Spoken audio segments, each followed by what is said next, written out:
What's happening, sales players? It's Jesse, and I'm putting together a quick video today on a topic that I've been getting a lot of questions about from members of the coaching community here on Slack and from others who I've had a lot of conversations with over the last couple of weeks. And that is on how you can get the most out of your meeting recording tool.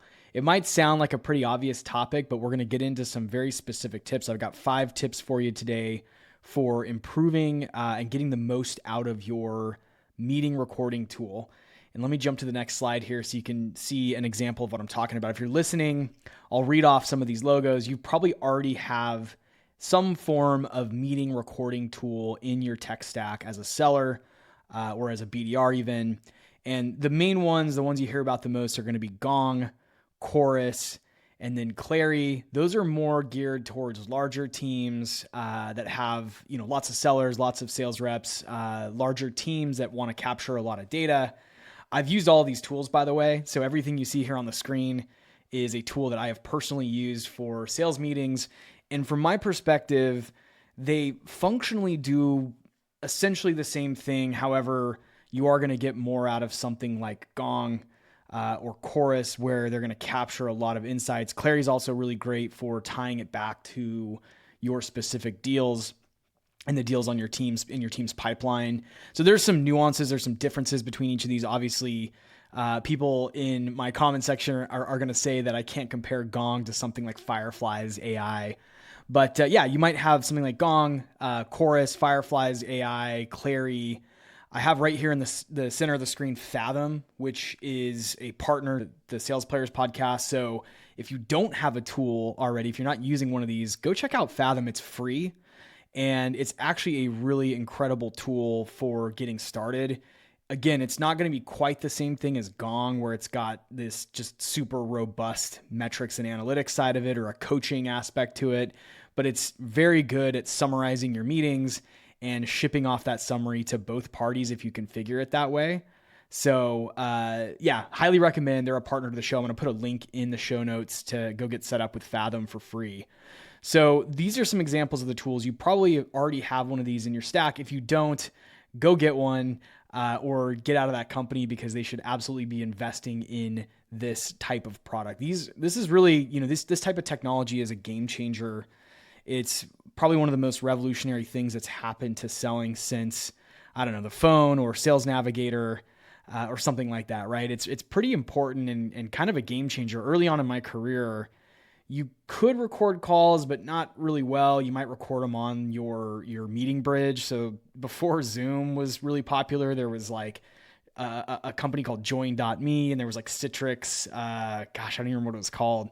But you could, I guess, record, but all it was just a recording. You couldn't get transcriptions. There wasn't coaching insights. There wasn't data points. They didn't feed you a digest of important topics that were covered. They didn't break the call into sections. That's some of the cool things you can do with some of these tools. And if you haven't played around in a Gong or a Chorus, you can really get some specific insights about your particular conversations that you're having, and you can break your sales calls into sections, right? Like intros, the presentation section, the talking about pricing section, or the talking about next steps section. Those are all really cool features of some of these. And I've found it's been a game changer for me in my deal management to be able to go back and actually reference calls that I've done with my prospects so that I can come better prepared to the next conversation, so that I can speak intelligently about the challenges that they're encountering in their business and map those challenges back to the solutions that I can solve for with my product. So let's get into some specific tips here. Again, hopefully you're using one of these tools. I kind of already covered this, but sales meeting recordings are solid gold, especially for enterprise or consultative type sales when you're working with multiple stakeholders. Anytime there's even a little bit of a complexity in a deal cycle, you want to be able to have your meetings recorded and have some insights and transcripts and those sorts of things. Furthermore, these tools can be really great for your own development. What I've found using some of these tools, especially something like a Gong, where there's tons of insights into you specifically as a seller.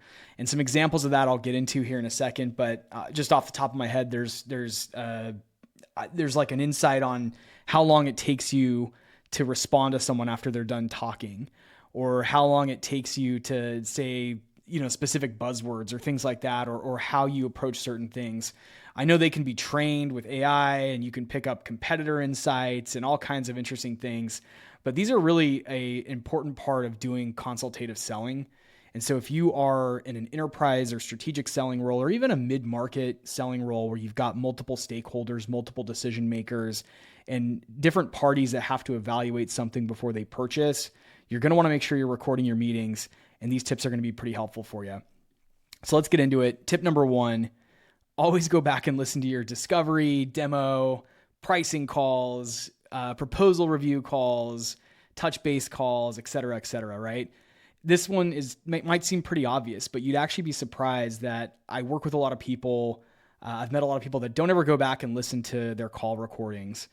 And not only listening to them, but also just checking out the transcripts or getting the AI summary. Most of these products will generate a summary of the call with next steps or with action items. Pretty cool. And I've found most of them to be pretty accurate in terms of, got it right. That is the next step in the process. And that is what I need to deliver. And that's what so-and-so prospect needs to deliver, right? So go back and listen to them. Go back and read the transcripts, search the transcripts, use these as part of your preparation for the next step in your sales process. And I'll give you a specific example. I'm working on preparing a demo for a company this week. And before I approached my counterpart on the technical side who's going to be delivering the demo, I went back and re-listened to the entire 40-minute discovery conversation that I had with the prospect around the very specific things that they were looking for in the business, specific criteria. She had certain things that she wanted to make sure we covered off on in the demo. So it was going back, searching the transcript, re-listening to the call, and being able to then also kind of ingest some of her terminology that she was using, internal names and nomenclature and things like that. A lot of times your prospects will actually name the projects they're working on.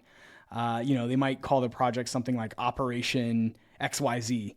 And if you can come back later in the sales cycle and say, hey, Mr. or Mrs. Prospect, I'm trying to help you with Operation XYZ. I know that's what you guys call this project internally. I'm trying to help with Operation XYZ. That'll lend a lot of credibility to your listening skills and your ability to be a consultative or solutions-oriented seller. So the first tip is always go back and listen and really block time on your calendar and make a point to go do this and review the transcripts and really dig into, because here's the thing, and I'll tangent here for a second. These discovery calls, they happen so quick. They're 30, maybe 60 minutes at most. And it's so hard to retain everything that you're hearing. A lot of times you'll show up to these calls, you might ask a couple of really good discovery questions, and then the prospect starts to unload all their challenges. And it's really hard in the moment to ingest all of that information and make it actionable later on. And sure, you can take notes on paper, but this I've found is much more effective because you can focus on the conversation and being present, and then, commit to going back after the call to re-listen to it, review everything that you learned. Then you can make some notes, and then you can use some of the findings in your next conversation with the prospect. So that's tip 1. Go and listen to the calls, make a habit out of doing it, block time on your calendar, get into a routine of once you've had a discovery or a demo or a pricing call or some kind of touch base call, go back and re-listen to that recording. So tip number 2 is to actually send the meeting recording link as part of your follow-up. So when I follow up with my prospects, I actually will send a link to the meeting recording. Even better is I actually go in and create an edited version. Here's why is sometimes you jump on these Zoom calls or these, Google Hangout calls or Teams calls or whatever you use, and there's a bunch of, banter or chatter at the beginning. People are asking about the weather or this or that, but no one wants to go back and listen to that shit. So what you want to do is actually maybe clip it to the most relevant points. So what I'll do is if there's 10 or 15 minutes of intros and small talk, I'll clip those first 10 minutes out and get right to the beginning of the presentation or the demo. And I even send these for discovery calls from time to time, especially if it's just a very engaging one where there's a lot of back and forth. So, go ahead and send, the meeting recording as a follow-up, as part of your follow-up. So I'll just put it in the follow-up email. By the way, here's a link to the meeting recording from today for your reference. What I've found too is prospects will forward these on to other people that are involved. In some cases, the person that's making the decision at the executive level might get a forwarded email with the link to the meeting recording. So again, make sure you've clipped out any small talk or banter, and that that the recording is clean and sounds good and looks good and everything. The other cool thing is most of these tools have a feature where if someone clicks on the link, you get a notification saying, such and such person clicked on it. I had a prospect a few weeks ago, and it was cool because this person must have been forwarding the link around, because I got a whole bunch of notifications from other people at the company who I was aware of, but I hadn't directly connected with, that were watching the video clips that I was sending over. So it just gave me some insights on who I should probably go connect with on LinkedIn, and who else I might need to be thinking about for future steps in the deal cycle. Because one of the contacts that clicked on the link and was watching it was someone in the IT department, which was separate from the department I was working with. So it was just an insight into, okay, it sounds like IT is going to have to get involved in this deal. And, so-and-so is the right person because they're the one who's rewatching, clips that I've sent over to my primary contact. So send it over. You get some really interesting insights on how engaged your prospect is. And then it also shows that initiative and, attention to detail in a way, right? You're showing that you care enough to take time to edit out some of the fluff and send over the presentation or demo, or specific recording. Ship that over so they can rewatch it or forward it on to their executive leadership team or their IT team, or, the list goes on and on, right? So send that over, make it part of your follow-ups, make it a routine, and just get into the habit of sharing that so you can get that extra insight and you have that extra credibility of providing that value to the team you're selling to. So tip number 3 is also share your meeting recordings with your internal team. So I'm in a habit as well of sending discovery conversations, demo recordings, and those sorts of things to my manager so he can review those and provide coaching. I send them to my solutions counterpart, who's my sales engineer or technical counterpart. That way, if we have a future demo or a project kickoff or implementation conversation or something along those lines, that individual can prepare as well and have the context of those, early discovery meetings or touch base meetings. So send it around inside your team. Send it to someone you trust who's a counterpart or a peer that you want feedback on the meeting link or on the meeting specifically. Send it to people who are going to help you do the deals. I always say that the more strategic and large the deal is, the more focused on the enterprise it is, the more it becomes a team selling effort. And so if you can use video to streamline that process and get your internal team up to speed on the specific deal, it's going to pay you dividends later on, and it's going to make things easier for everybody to get everybody on the same page. So that's tip number 3, send it around internally. So here's tip number 4. And actually there was a guy that I worked with who was like the Michael Jordan of doing this. He would literally just listen to gong calls, not his own gong calls. He would listen to gong calls for his peers on the team all day. And you could go into, in Gong specifically, I can't speak for the other tools that I showed earlier, but I know for certain in Gong, you can go in and look at a graph of who listens to the most Gong calls for the company or for your team. And his was always just off the charts. He would literally just have Gong calls running, and he would go way back. He'd go back months or maybe even years on, previous Gong calls that had been recorded. And he was just listening to how other sellers were positioning the product, how they were handling objections, how they were, pitching value and offering value and those sorts of things. So he was using it as a way to sort of train himself on the messaging, and he was a highly successful rep. It was a really, really good practice that I've been trying to adopt as well. It's a little harder in an early startup. If you work in an early company where there's just not a high volume of recorded calls, that can be a little bit more challenging. But even in a startup, you might go back and listen to some of your, peers' calls or the founders' early calls, sales calls that might be valuable. You can listen to your manager's calls that they have that are recorded within these tools and use those to guide your pitch, your approach, your presentation.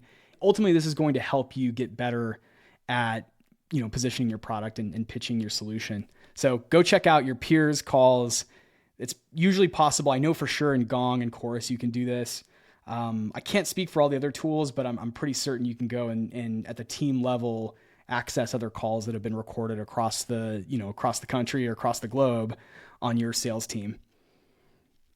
Tip number 5, review your personal and team analytics and get some coaching insights. So again, this one may be more specific to like the gongs and the choruses, but they have a pretty robust set of analytics that they capture on every single call. It's really cool. Actually, last year, we interviewed Chris Orlob on Sales Players, and he talked all about how Gong leveraged that data to create a flywheel business, and how that made the product better, but also made, for really good marketing, was showing all the insights that they'd gathered about analyzing, millions of sales calls, right? So I know for sure, Gong and Chorus have the ability to go in and look at some coaching insights or look at some KPIs and things like that. I mentioned it earlier. There's all kinds of things that it's measuring. It's measuring your pause times and how long it takes you to respond to something. It measures, what the ratio is in the call of how much you talk versus how much a prospect talks or speaks. And it's really interesting to look at. And if you're comfortable going in and if you really want to level up and get better at this, it's a really good practice to go in and see where you might be in some risk areas. And again, Gong has like benchmarks within it where you can say, oh, looks like I tend to talk more than my prospect, and maybe I need to bring that down. And, you can kind of coach yourself. But it's also great because I've used it in teams where my manager would review my Gong calls and say, I noticed you didn't say this when you should have. No worries, but let's make sure we do that next time, right? It's, positive feedback on specific calls that I did. That's some of the best coaching you're going to get. And I know for me, it was really helpful to look at the data and say, oh, it looks like I say and too much, or it looks like I wait too long to respond, or maybe I respond too quickly. I think there's a metric for talking over people. And that's something that I think a lot of sellers struggle with, is you accidentally talk over your prospect. So there's a bunch of analytics like that. You can really learn where your gaps are, where your areas of improvement are by going and using that capability. So go check that out too.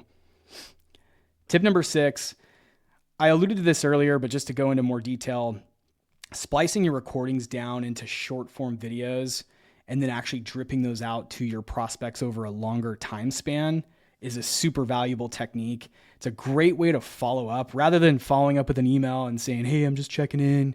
Any word on this? Just following up here. Rather than do that, just send a clip back over. Hey, John, remember in our demo, we talked about this specific capability that you said would have been a game changer for your business. I'm linking to that particular clip here. It's just a minute and a half of us showing that in the demo as just a reminder of how impactful this would be for your team. On that note, what's our next step in the process, right? So it's really good for following up.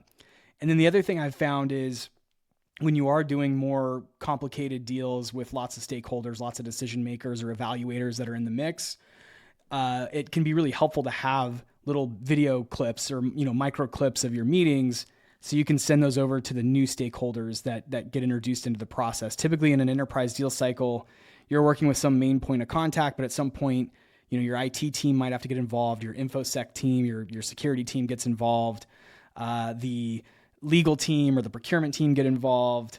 In most cases, the exec team gets involved. So as new people get introduced into the project or the deal cycle, it's really helpful to get them up to speed by having ready a few short clips that are outlining value in the product or specific aspects of your product that are relevant to the project and relevant to the team at hand. So splice them down into little recordings. It doesn't take very long. Most of these have a little widget where you can turn these into 1.5 minute videos or 2 minute videos, and then, use those as part of your follow-up tactics.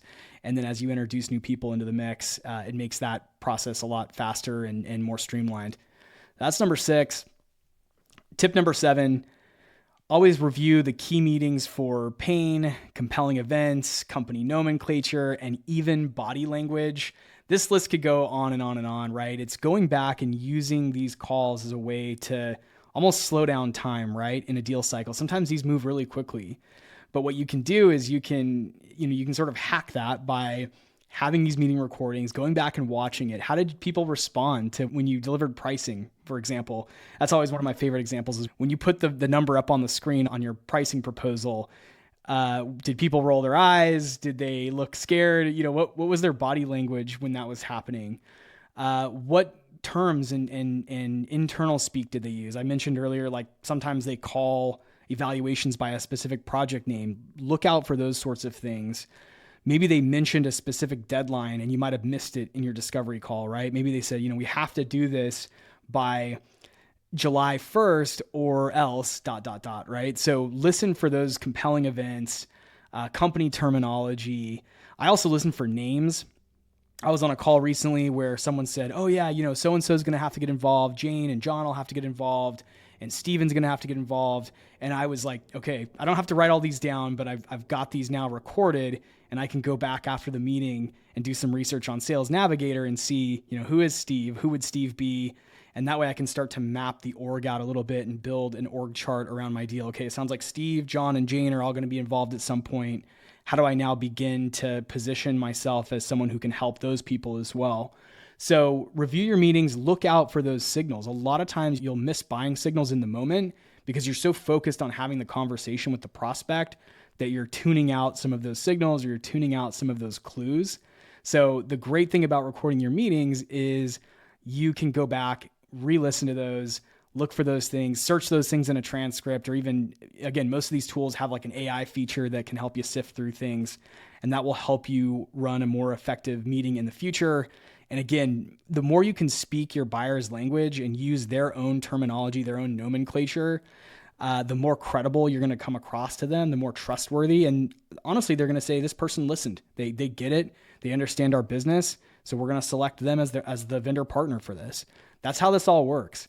And so that's why I think these meeting recording tools are such a game changer, again, especially for more technical deals, more complicated deals with lots of stakeholders, lots of evaluators that are geared towards, mid-market or enterprise companies. So that's it. That's the presentation for today. I hope this helps somebody out there. Again, if you don't have a tool like this in place, I highly recommend Fathom. They're a partner to the podcast, and I'll link in the show notes to go get your license for Fathom. But if you're using one of these other tools, they're all super robust. They've got a ton of functionality. And again, I've used all of them. For the most part, they all have value and they all have the ability to do the things I've talked about here. But these are the tips, and hope you enjoyed. Thanks for tuning in.